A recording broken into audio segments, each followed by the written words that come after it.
Hello friends. आज के video में हम जानेंगे कुछ ऐसी टिप्स जिनको फॉलो करके आप भी अपने मोगरा प्लांट में ढेरों सारे फूल और कलियां पा सकोगे।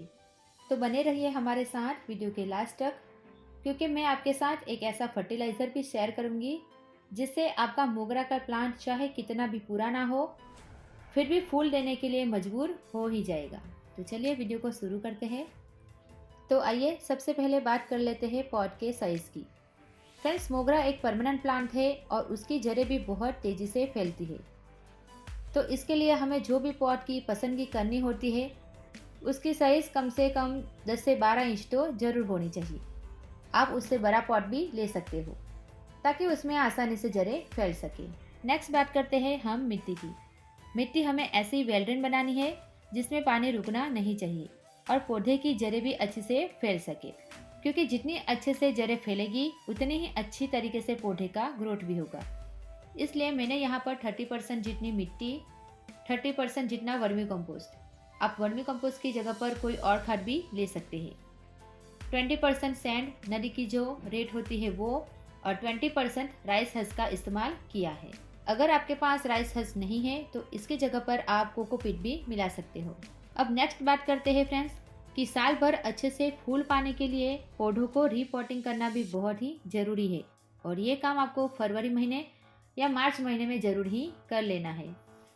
पर अगर आपका प्लांट ज़्यादा पुराना नहीं है, यानी कि बड़े पॉट में भी लगा हुआ है और रूट बाउंड भी नहीं हुआ है, तो आप इसको रिपोर्टिंग नहीं करेंगे तो भी चलेगा। तो फ्रेंड्स, अगर आप प्लांट को रिपोर्टिंग करना नहीं चाहते तो आइए दिखा देती हूँ कि इसकी जगह पर आपको क्या करना चाहिए। तो पॉट में से 3 से 4 इंच जितनी मिट्टी को आपको बाहर निकाल लेना है और उसमें आपको खाद और पानी देकर फिर से पॉट में मिट्टी भरकर कवर कर लेना है। कौन कौन सी खाद आपको लेनी है तो ये देखिए, ये है वर्मी कंपोस्ट, ये है डीएपी का आधा चम्मच जितना आपको लेना है, और ये है एप्सम सॉल्ट। अब इन तीनों खाद को हमें अच्छे से मिक्स कर लेना है और पौधे की जड़ों को ध्यान में रखते हुए पॉट की चारों तरफ हमें इस खाद को दे देना है। वर्मी कंपोस्ट की जगह पर आप गोबर की खाद भी यूज कर सकते हो और उसकी मात्रा लेनी है हमें 2 से 3 मुट्ठी जितनी।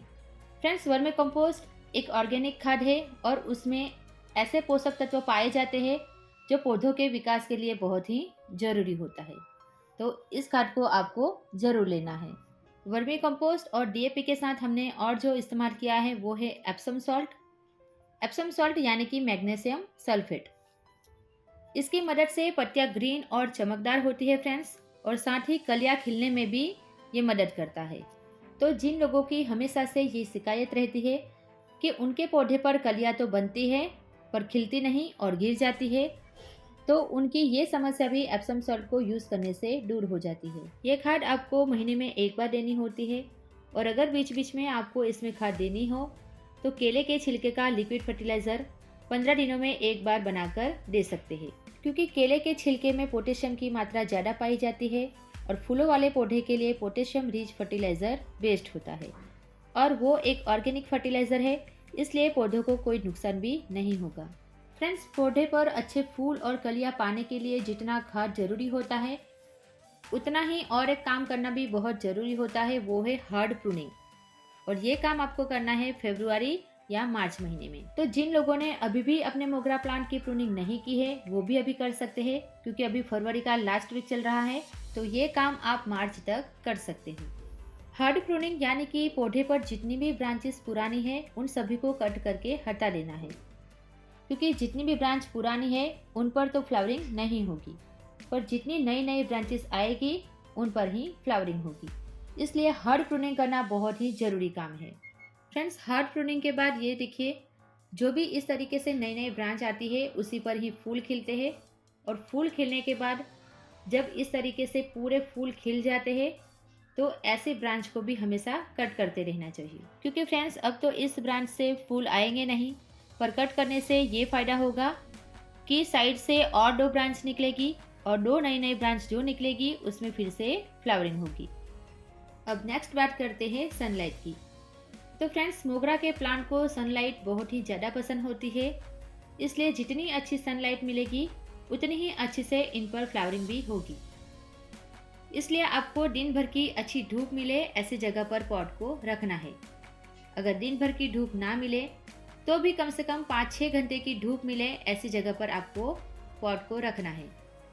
धूप के साथ साथ और एक बात का भी हमेशा ध्यान रखना पड़ता है फ्रेंड्स, वो है पानी। तो कभी भी पौधे की मिट्टी को हमें ज़्यादा सूखने नहीं देना है। अगर मिट्टी ज़्यादा सूख जाएगी तो इससे भी कई बार कलियां गिर जाने की प्रॉब्लम आती है।